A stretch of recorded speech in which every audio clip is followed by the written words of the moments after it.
I get it. I get it. As educators, we are extremely busy and have thousands of tasks to complete day to day.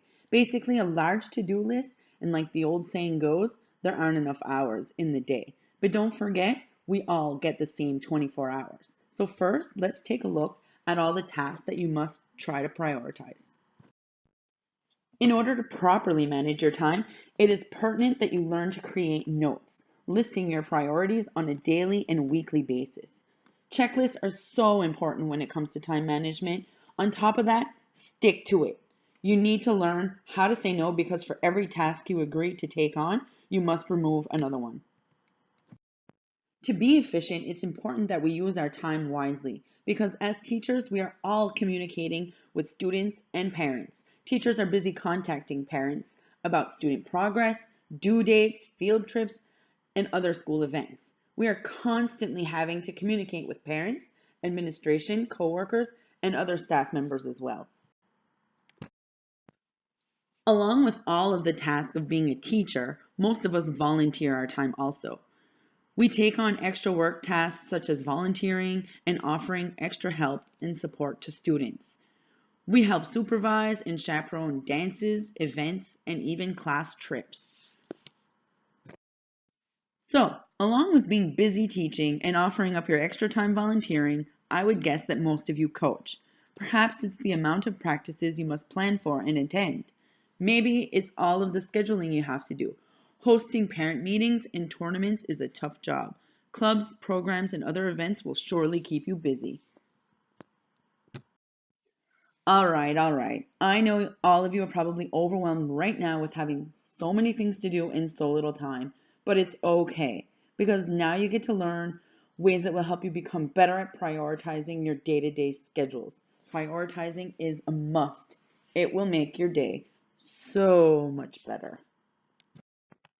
Perhaps trying to keep up with the never-ending emails and phone calls is difficult for you right now, but just imagine the unlimited ways we can contact parents nowadays. Shoot them a text, messenger, a Facebook message. You can actually call if you have the time, but if you don't, there are so many possible ways of communication. Use lesson and unit plans to help guide you through your course material in an organized way that allows you to stay on track. Your lesson plans should be developed with specific learning goals and objectives in mind. Include an estimated amount of time intended for each part of your lesson. Take note of what you've accomplished and which parts need to be revisited. Planning for your students with adaptation and IPPs is just as important as preparing for any other student in your class. Identify the adaptations for your students and develop them into your lesson plans whenever possible. Teachers with students on IPPs should design lessons carefully tailored to their individual needs. When you are sick or away from school, the show must go on. To ensure this happens, you will need a sub-plan for your substitute teacher. Having one prepared in advance is never a bad idea. It can include things as your class list, lesson plans, your school bell schedule, and all the procedures that need to be done on a daily basis. Oh, and you'll need to assess and evaluate your students when the time is right. This will give you evidence to support their achievement of the outcomes in the curriculum. It's best to use a variety of formative and summative assessments to give them equal opportunities to demonstrate their learning. Don't forget to give them clear instructions and criteria of what you expect. If or when you choose to give your students homework, the goal is to prepare your students for future learning activities, practice new knowledge, and apply it in new ways. Give assignments that help students demonstrate their learning in creative ways. Doing so will allow teachers to have more time to cover more material in classroom settings. Report card season can be a challenge for new teachers, as it takes time to prepare comments that really reflect your students' progress and achievement. Focus your comments on the academic side of your students' work. Save the behavioral stuff for the learner profiles. If you've been communicating with parents regularly, there shouldn't really be any surprises about their students' progress. Planning is an integral part of being an effective teacher. You should always have your lesson and materials ready ahead of time.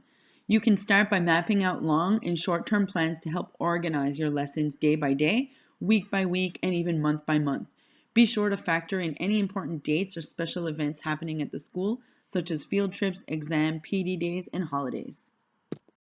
Now, this is a big one. Prioritizing means being able to determine which tasks are essential to complete first and placing them in order of urgency. This will allow you to complete what is necessary without overwhelming yourself.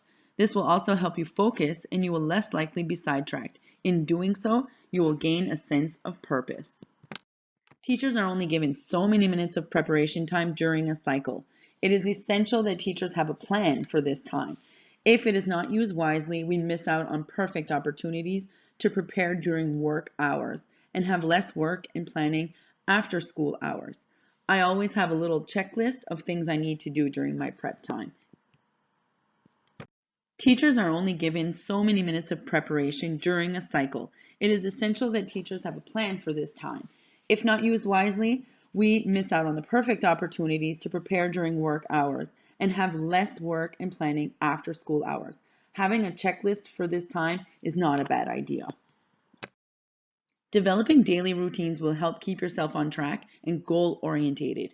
These routines will help aid self-discipline, which is the center of a good leader. Having a scheduled life will not only promote effectiveness, but also consistency and a sense of ownership in our daily framework.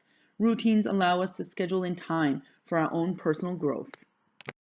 Having classroom expectations is critical. It will reduce the amount of fires you are required to put out on a daily basis. You are reminded to be consistent with your rules and expectations. Your students need to be held accountable for their actions. Teachers must create a safe space for their students to learn and be openly engaged.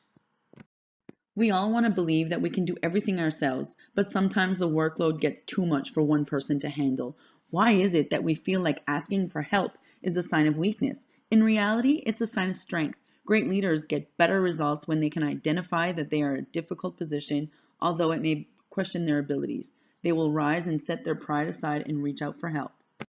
Just remember, the kids' needs is what matters most.